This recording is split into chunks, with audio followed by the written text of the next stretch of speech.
Good evening, everyone. Welcome back to another edition of the World Cup Daily Fantasy Show. I'm your host, Nolan Kelly, here with the man behind our projections, Jovanni Vidal. Another exciting day of soccer behind us. We didn't do so hot in the DFS streets, but we've got a four-gamer on tap for tomorrow. Jovanni, how are you? Good. Yeah, the idea from the videos yesterday were all right, and then that France lineup just started throwing a wrench and everything, made it easier. Kingsley Coman killed us. Yep. Oh well. What are you going to do? Some good value really opened up, and sometimes it works and sometimes it doesn't. Speaking of good value, $50 for free, No House Advantage, presenting sponsor of the show. Get $50 free by clicking the link below in the pinned comment or the description. You can play daily fantasy over there, picking over-unders in contests, massive amounts of overlays, as well as making 21 times your money by picking five or six picks over-unders on shots, pass attempts during the World Cup. It's a heck of a lot of fun, especially if you're not in a betting legal state, and you can take advantage of some of these things because they are not betting, they are fantasy. So sign up now, get that free money, help us out. You got anything to add to that? Nope. Always take the free money. I like it. All right, we got four games on tap tomorrow. Croatia, Belgium, Canada, Morocco, Japan, Spain, Costa Rica, Germany. One massive favorite in Germany at minus 1,100. And then Spain minus 255 over Japan as well, looking pretty good. Give me your general thoughts on tomorrow's slate. Yeah, I think it's going to be some good games. It'll be it's hard to get away from some Spain and some Germany pieces, and I think the difference would be what side of the Belgium versus Croatia game that you're on. Right. Well, let's get right into it then, because we got Croatia and Belgium up first. I'm just going to enlarge my screen size here to make sure you guys can see it there. Is that a little bit better? There we go. So we have Borna Sosa, Kramaric, who also scored 2 goals against Canada last time. Luka Modric, who's probably going to get a lot of run at 7,600, 13 points. And Marco Lavaja as well, but not as great a value, over 10 points. Josip Juranovic as well, $4,900, 7.06. What are you doing with this Croatia side? Yeah, I think they're priced. They're actually priced pretty high for the money line odds, and I don't know if it's based off of their performance against Canada. I think some of them are coming in a little too high. For example, Livac, he didn't even run the full Canada game. Now I know they were up, but he's really goal dependent, so it's tough to get to him. Modric has that floor, so cash games he's fine. And then Chromatic is also a goal hunting option. I think his price is a little bit contrarian play because he does have the ability to score, and it's gonna be hard to fit him once you start getting into the Spain lineups and the Germany lineups. My favorite play is Sosa. Again. Sosa? Yeah. You were on him last time, and he did pretty well, I believe. Contrarian play, I guess, is right, because I don't think people are going to be on Croatia here very much, right? Yeah, and I think it's going to be a tough game. The money lines don't suggest it's suggested as like a draw, and you can't fit them with, well, it's really hard to fit them, at least with Germany or Spain. They're both priced up, so. Right, and we probably should have led with just the group standings, because it's good to know what a team has to do in order to make it. So Croatia and Morocco both sitting on 4 points. Morocco obviously has the easiest matchup against Canada, and Belgium with 3 points. So Belgium basically needs to win here because they also have the worst goal differential. And if they do win, they're in. And then Morocco, if Canada beats Morocco, Morocco and Canada tie, they would still need a win. So Belgium is going to be going all out here, whereas Croatia just needs a tie. So that's kind of the dynamic at play. But Belgium, why don't we switch over to the Belgium side? Belgium team has not looked good so far this World Cup. They were dominated by Canada for most of the 90 minutes and were really lucky to get a win. Dominated might be a strong word for it, but they did not play well. Thorgan Hazard started last game, I believe. Thomas Meunier looking good. De Bruyne, 8,800, probably won't get a ton of ownership with the Spain and Germany games. Thibaut Courtois looking like a solid play, 4,700. I should say one option as well, who probably see a little bit of shot volume at least, but maybe not given the circumstances. And Romelu Lukaku, you've got starting here, coming off an injury. I'm guessing he probably doesn't see much. He doesn't go the full game, but time will tell. What are you doing with these guys? Yeah, I really like Thorgan Hazard if he does start, because he was on all the indirect sets and his price has not adjusted for it. So he has the floor, even if he Belgium's going to be pushing up. They need a win. A draw doesn't do them any good. And Hazard on the set pieces has the floor, and it's a bit of salary relief. Now, De Bruyne will have the shot volume. He'll attempt it at least because nobody else is really getting involved. And Batshuayi did finish against Canada and did look good. He had really great chances against Morocco and couldn't finish. So I think that's why they have Lukaku coming in. Lukaku's price is tough to get to for me. Eden Hazard, I don't trust. He has the drawn foul rate, so at least there's some kind of floor, and his price has dropped. But again, I don't trust his minutes, and he hasn't looked good from a playmaking standpoint. He just can get possession and get the drawn fouls. Invisible, basically, every time I've watched him, like he's just really done not much. So Lukaku as well. Like, what are the odds he starts tomorrow? Have you seen any reports? I think he is going to start because he came off the bench when they needed him, and it was to get him a little bit of run to try to make a push, and there is no second chances if he doesn't play. Now, how I don't trust his minutes to go like a full 60. Again, he had been injured even for Inter Milan, so I don't trust that he's going to be able to run the entire length of the game. But he is an aerial threat. He is a big target, and De Bruyne and him have historically done really well together. Again, they're another contrarian option, right? Yeah. The price is tough, but if you're in GPPs, you won't need much. I don't think you'd need anything more than like 4 or 6% Lukaku to be over the field at that point. And the only other play that I will say one thing: if Leandro Trossard starts ahead of Hazard, he's okay. For me, he's going to be priced up, but I would think he's going to take some indirect sets. So that might be a good floor contrarian play because, again, his price is a lot higher than a Thorgan Hazard. And then Meunier is fine on the opposite wing. He pushes up like back to his old form, and he looked good, at least in his game against Morocco, with crossing volume and assisted shots to compound that DFS score. And a decent price there as well. Cool. Let's move it on to Canada versus Morocco. We have Canada, who is kind of got demolished by Croatia towards the end in their last game. Morocco has been surprising people so far. Really solid defense on Morocco. Let me just pull up the odds here as well. So Canada plus 280, Morocco plus 110. The bookmakers are looking Morocco. I expect this one to be two very contrasting styles here because Canada likes to play a pretty free-flowing game. Tajon Buchanan, 1.71 value, 8.56 points. Alphonso Davies, not rating out super high at 6,500. Alistair Johnson, 3,900. I like it. And I would also expect Canada to go with probably two up front as well, like they did with Kyle Larin and Jonathan David. They even switched Tajon Buchanan up to the front line as well at some point in that Croatia game, I believe. So it's probable that those two will start. But do you have any interest in Canada here? Yeah, because their prices are fair, and I think I'll be getting some in my lineups.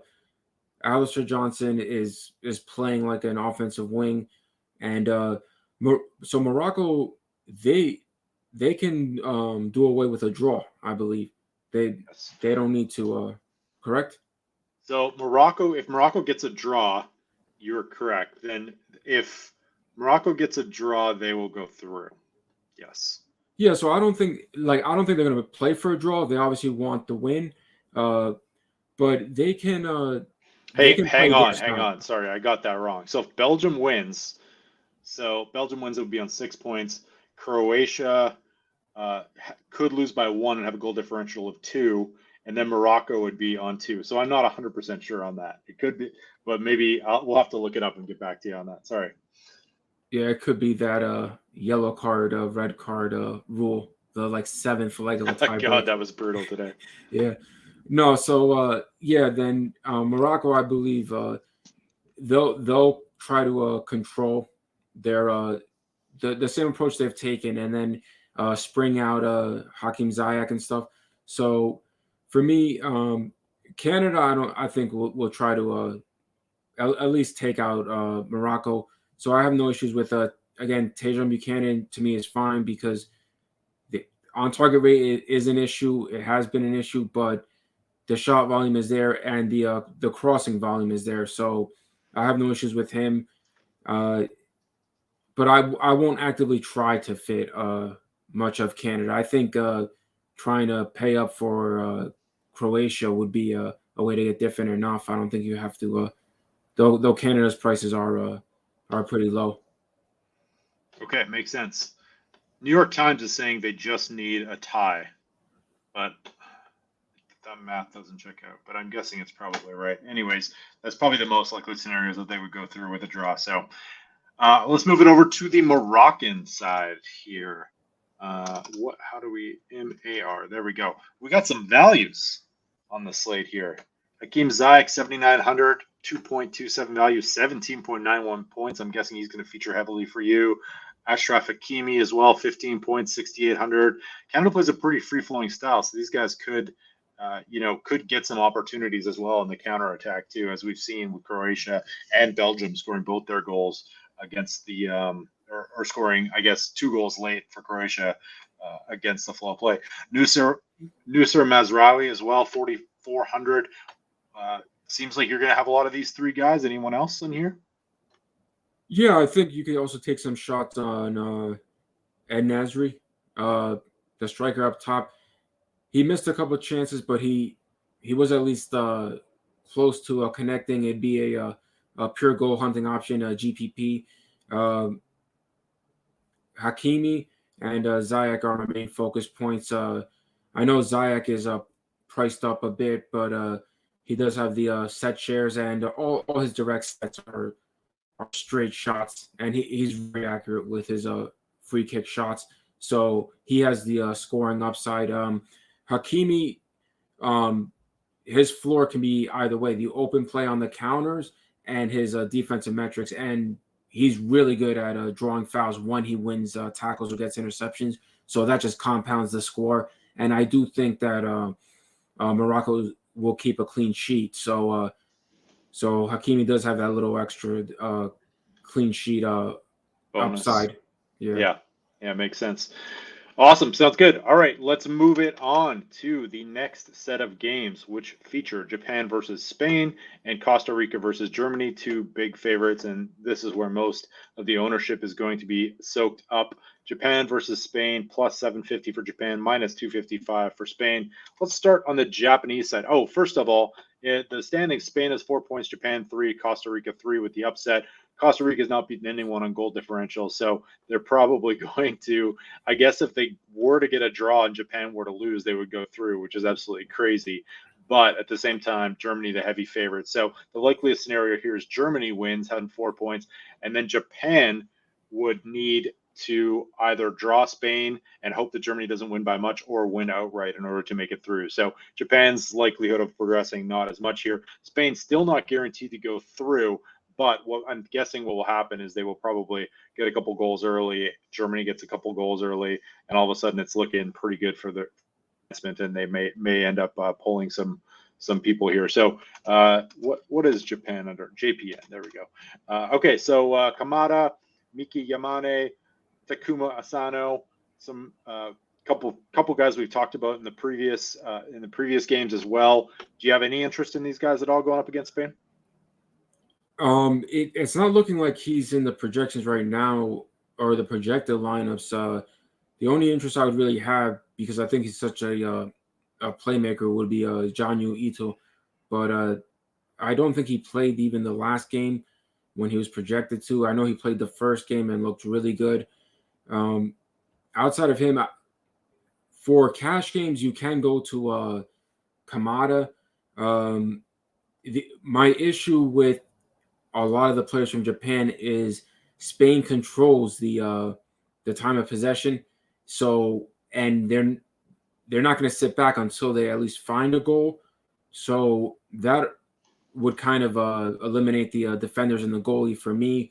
Spain doesn't take a high volume of shots. They only scored 7 goals against Croatia because Croatia didn't make a single save. I mean, not Croatia, against Costa Rica, because Costa Rica didn't make a single save. So, and even against Germany, would they have only like 4 or 5 shots?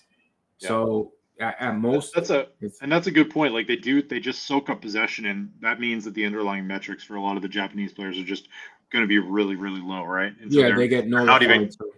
They're not even good contrarian plays. You're really reliant on a goal against the grain of play, essentially, assuming the game goes the way we expect it to.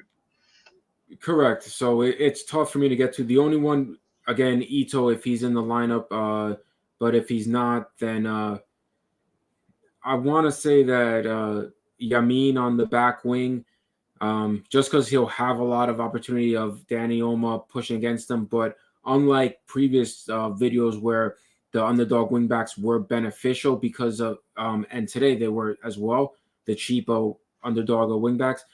The issue with Spain is they have such a high drawn foul rate. So you are running the risk of a card with them, which I didn't think was the case in previous videos. So a punt, Yamin on the back wing for Japan. If Ito's in, I have no issue with him as a GPP because, again, his work of play can draw fouls, his open play volume and shot volume, even in limited time possession. I think that offers upside. Cash games, Kamada, you can get into it, but overall I don't have much interest in the Japan side. Makes sense. Moving on to Espanyol, coming off a 1-1 draw with Germany. They had a bunch of offensive subs in there. I'm guessing it was maybe these were tactical subs, but Gavi came off, Marco Asensio came off, Koke came on, and probably in to create a more defensive formation. And Ferran Torres was subbed off pretty early on for Alvaro Morata. So I don't know, like if Spain gets up early, I would assume that a lot of these guys are going to get subbed off. That's the risk you run with Spain here. At the same time, everyone's looking really good in this lineup. What are you going to do with it? Gavi just near lock? Yeah, I'm fine with going to Gavi again. He set up some good chances. They just weren't finished. So unfortunately, that's not going to score well. It's not going to score at all in DFS. But at least since the created chance opportunities were there, and his price tag hasn't adjusted, he has a far better matchup than he did against Germany. And I feel like after Spain scored the goal, they were okay with giving up a tie. That's why they made those subs. In this match, that won't be the case. I think they're going to make sure they find at least 2 goals before they start considering holding back. So Gavi as an offensive piece, I absolutely love, and he's cheap enough. Then he's expensive, but Danny Oma has been taking complete control of the indirect sets. So I find it hard to get away from him because he does also have the shot volume and the created chances. So a goal contribution is definitely in the cards for him still. I will say that Ferran Torres, I'm hesitant to get to because his price tag is still reflective of his performances. And if Alvaro Morata is in the starting lineup, he would, I believe, be on the penalties. And it's not guaranteed that Ferran Torres will. So I do consider the penalties a big deal for Spain because they have so many people that can draw the fouls. They have the quick feet, and they draw so many fouls all around the pitch. In the box, they might be able to do the same thing. So Morata as a goal hunting option, I'm okay with. You won't need to get so many shares because he's forward eligible, and when we get to Germany, you're going to see the massive asking prices there. So you really don't need to get different. Ferran Torres, I'm a little off because I think he hasn't been on the indirect sets. Alma at 9,400 is tough to get to, but I think I would get to it just because you won't need more than I think like 25-30% to be over the field since he's surpassed that 9K range, and there's not a huge amount of value on the slate. And then Gavi, I'll eat kind of like the chalk with Gavi. I think he'll come in like around 35-40% on DraftKings at least, and I'm okay with that. He's cheap enough and involved offensively.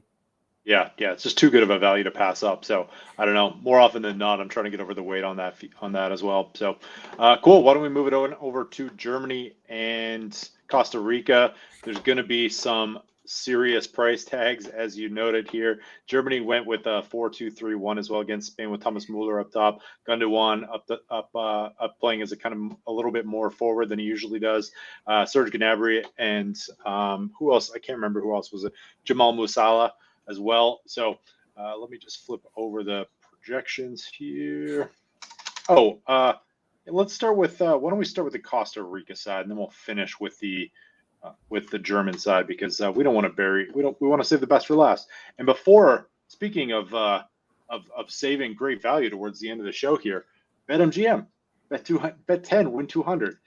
If any team scores a goal during the World Cup, you get $200 in your account. It's that simple. Link is in the pinned comment. It's also in our description. Partners at BetMGM. This offer expires Sunday as well, as far as we know. So you really want to take advantage of it while you get the chance. Take the free money from the sports books when they give it to you, and then save that money for a nice World Cup bet. Maybe we'll start introducing a couple World Cup bets on this show, and tell you where to put that money when you sign up for BetMGM. So Costa Rica, let's get back into it. Ryan Oviedo, Joel Campbell, Keisha Fuller, some cheap options here. Joel Campbell, very cheap, 6,100. What do you got for the Costa Rican side? Any interest? No, because I think they have like only one or two total shots, not even shots on target, like one or two total shots between their first two games. I think they'll try to be measured, withstand the German pressure and then try to get them on the counter. I will say, if I got to any Costa Rica, it would strictly be a one-off.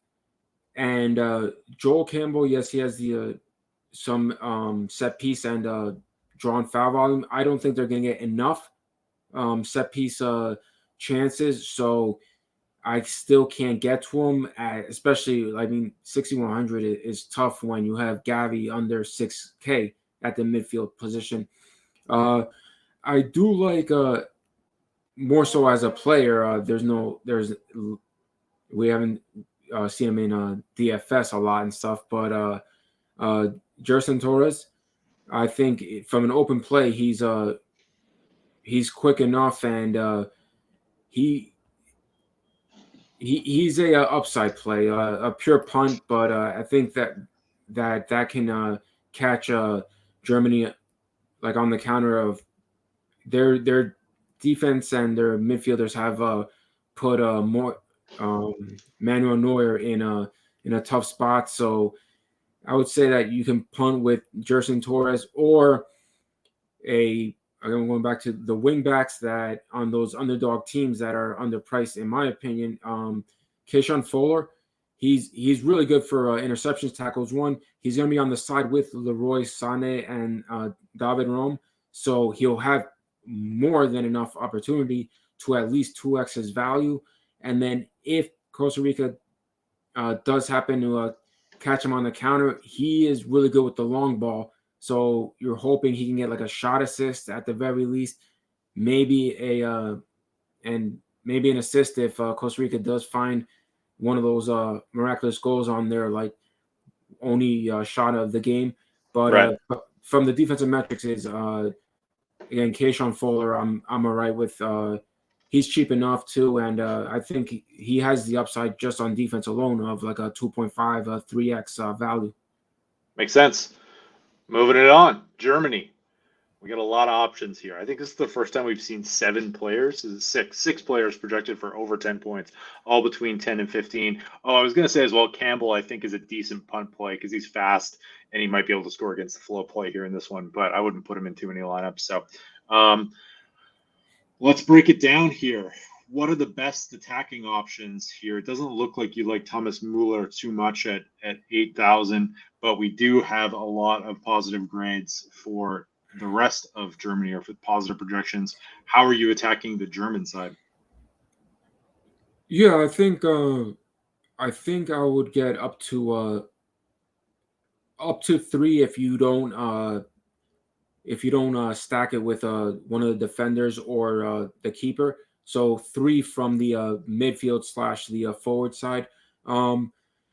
The striking options above Folkrug. I don't know if that's how you say his name, Niklas. But for his club at least, he's been in really good form. I think he's one of the top, if not the top scorer in Bundesliga, I want to say. So, and his shot volume will be there, and he's a much more attacking target than Kai Havertz has been for Germany. So I think the wingers will be more confident in giving him some chances to finish around the box. But as far as like the most ownership I would get to is going to be split between Leroy Sané and Jamal Musiala, just because the drawn foul rate is there for them. Whether they're passing or shooting themselves, they control so much of the ball possession for the German side. So I'm fine with either one, and they're gonna. There's no way they're going on their own. You're gonna have to go well Over, above the yeah, big field. time. Yeah, it's no Serge Gnabry as well. no. I think that because I don't see why they wouldn't take why they would take Muller out the middle. So that would keep Sane at one side where he's much more effective, and then Musiala on the other, probably switching between whichever the opposite side of where Sane feels more comfortable on. And then in the midfield, you have Ilkay Gundogan and Joshua Kimmich. So I don't think there's room for Serge Gnabry. I do think Serge Gnabry will be available off the bench for one of, if not even Fulcrum or Sane or Musiala. But yeah, Sane and Musiala I'm completely fine with. And then so Sane, Musiala, and Fulkrug, I would because of their high asking prices, I would put them as like the 3 rotational pieces and make sure I get them with 2 of Gundogan, Kimmich, or Ram. Ram still grades out great for me. His price hasn't adjusted, and his upside without any goal contribution alone, I could see still in like a 14, 15 point range, and without a clean sheet bonus. So he could have a massive score. He picked up a knock yesterday, didn't he? Or on Saturday, didn't he? Or am I making that up? No, he is questionable. Unless it's a serious injury and nobody has ruled him out. I think they would have ruled him out already if it was something that was not going to be a game time decision. I think if it's something that he can at least play through, he's not over 6K, so he's at that limit under 6K where I'm still fine with him. And if he runs, I would expect that he's going to go at least to 60 minutes if he can. That's enough time for him to deliver like 6, 7, 8 crosses from open play, and all he needs is one of those big bodies, Muller or Fulcrum, to get on the end of it, and you're gonna completely smash that. What is it, 5,500 price tag? I like. I'm going with some Bayern stacks too here. I think they haven't really had a chance to dominate yet. And I'm thinking maybe a little chemistry. So Musiala, if Gnabry starts, I don't know.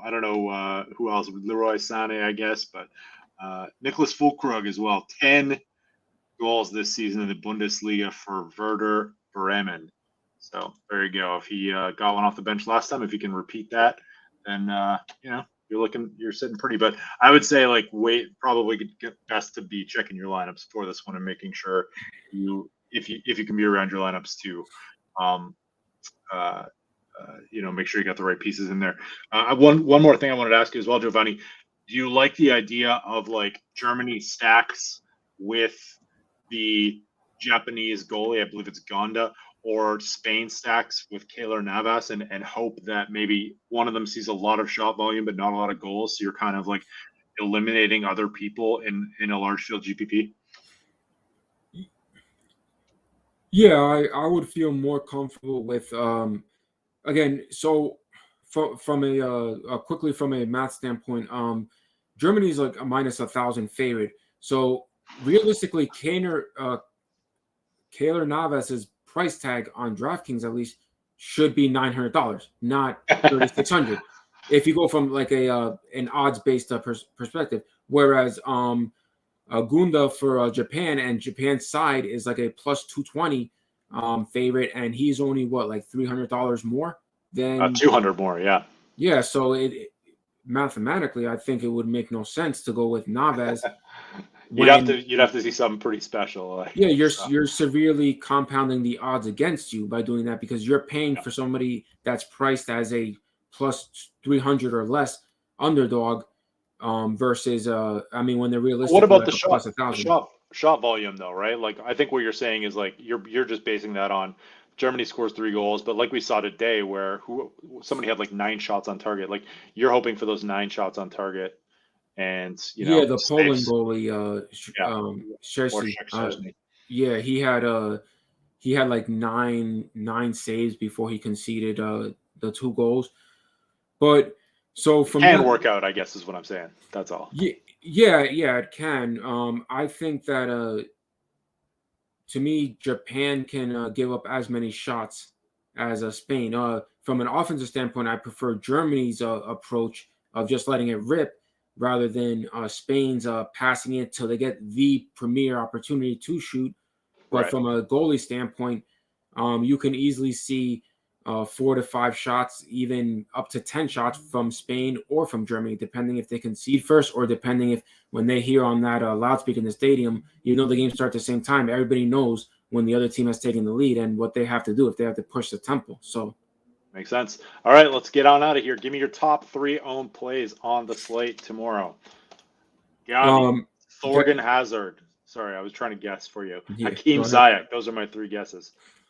Gavi and Hakeem Ziyech will be on it. And then I think I would go with